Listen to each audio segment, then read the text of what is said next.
రమదేష్ గారు మాట్లాడతారు ఇప్పుడు. Good evening all.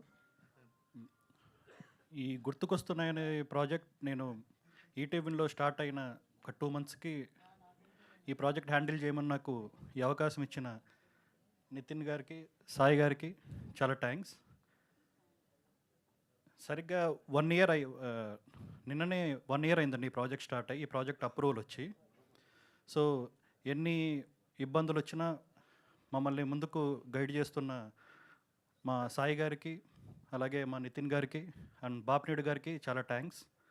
And Bapineedu గారు జనరల్గా ఆయన బిజీ స్కెడ్యూల్లో ఒక 5 అవర్స్ ఈ స్టోరీ నరేషన్ చాలా ఇంట్రెస్టింగ్గా విన్నారండి.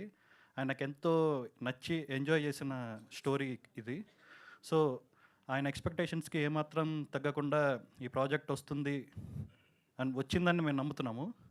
అండ్ అలాగే నన్ను ఎప్పుడు ఒక మెంటర్ లాగా గైడ్ చేస్తున్న మా శరత్ అన్నకి అండ్ మా ఇంత అద్భుతమైన ప్రోడక్ట్ బయటకు తీసుకొచ్చిన మా వినోద్కి అండ్ రాజశేఖర్కి అండ్ ఇంత బ్యూటిఫుల్ విజువల్స్ ఇచ్చిన మా రెహాన్కి అండ్ ఎక్స్ట్రాడినరీ బ్యాక్గ్రౌండ్ స్కోర్ ఇచ్చిన మా అజయ్ అర్సాడకి చాలా థ్యాంక్స్. మేము బాగా వచ్చిందని మేము నమ్ముతున్నాము. మా నమ్మకాన్ని నిజం చేస్తారని కోరుకుంటూ థ్యాంక్ యూ.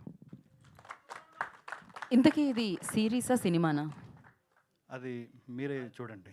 నేనే వెళ్ళి చూడండి, ఎక్కడికి వెళ్ళి చూడండి. సినిమా అయితే థియేటర్కి వెళ్ళి విన్ అయితే సమ్మర్లో వస్తుందన్నారు కదా, వెయిట్ అండ్ వాచ్. ఓకే. అలానే మీరు ఆగండి, వెళ్ళిపోతారంట అలా ప్రమదేష్ గారు.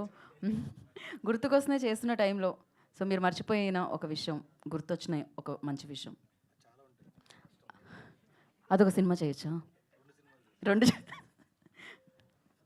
ప్రతిరోజు అంటే ఈ ప్రాజెక్ట్ 1 ఇయర్ మంచి మెమరబుల్ ఇయర్ అండి. అంటే చాలా హ్యాపీ మూమెంట్స్ ఉన్నాయి, అలానే కొన్ని హిక్కప్స్ అవి కూడా వచ్చాయి. ఈ సినిమాకి సంబంధించి కాదు, ఈ సినిమా చేసినప్పుడు మీకు చిన్నప్పుడు గుర్తొచ్చినవి ఏమిటి అని. చిన్నప్పుడు అంటే మొన్న టీజర్ చూడగానే మా నాన్నమ్మతో గడిపిన మెమరీస్ బాగా గుర్తొచ్చాయి. అంటే ఇప్పుడు ఆవిడ లేరు, చూడగానే చాలా హార్ట్ ఫీలింగ్ అనిపించింది. థ్యాంక్ యూ ప్రమదేష్ గారు and wish good luck for the film. And నా ఐ రిక్వెస్ట్ ఇప్పుడు రైటర్ రాజశేఖర్ రెడ్డి గారిని మాట్లాడాల్సిందిగా కోరుకుంటున్నాము.